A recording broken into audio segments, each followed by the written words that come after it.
سیدہ خدیجہ نے سارا مال دولت اٹھایا، اسی شام حضور کی خدمت میں پیش کر دیا۔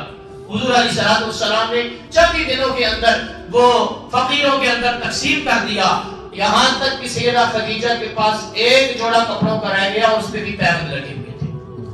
لیکن حالت یہ کہ کبھی سے حضور نبی کریم صلی اللہ علیہ وسلم کی شکوہ نہیں کیا، کبھی شکایت نہیں کی اللہ کے پاک پیغمبر صلی اللہ علیہ وسلم پہ۔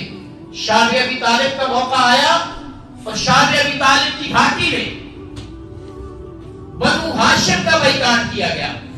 سیدہ خدیجہ تھی قریش میں سی لیکن بنو ہاشم میں سی نہیں تھی، اصولی طور پہ اس بائیکاٹ سے باہر نکل سکتی تھی۔ حضور نے فرمایا کہ خدیجہ آپ جا سکتی ہو۔ سیدہ خدیجہ نے کہا یا رسول اللہ میں آپ سے الگ نہیں ہوں گی۔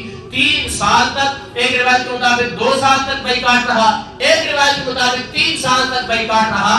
2 یا 3 سال تک پتے کھا کر پانی پی کے گزارا کیا۔ وہ جو عرب کی سب سے مالدار خاتون تھی حضور کے دامن میں آئی لیکن شکوہ نہیں کیا۔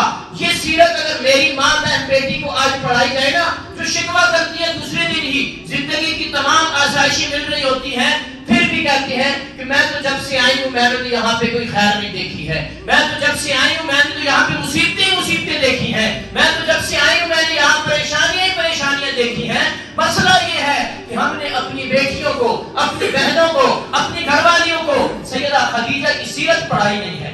ہم جب بیٹھتے ہیں بچیوں کو اور یہ بتاتے ہیں کہ فلانی کو دیکھتا ہے وہ ڈاکٹر بن گئی ہے، فلانی کو دیکھتا ہے وہ انجینئر بن گئی ہے، اب اس کو خامن کی ضرورت ہی نہیں، خود اتنا کما رہی ہے۔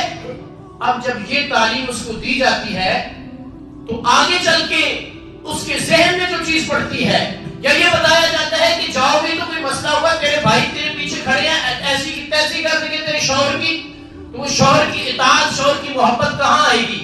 لیکن ماں اگر بیٹھ گئے، باپ اگر گھر میں بیٹھ کے اپنی بچی کو سیدہ خدیجہ کی تعلیم، سیدہ خدیجہ کی سیرت بتائیں، سیدہ فاطمہ الزہرا رضی اللہ تعالیٰ عنہا کی زندگی بتائیں، سیدہ عائشہ صدیقہ، سیدہ حفصہ رضی اللہ تعالیٰ عنہا کی زندگی بتائیں،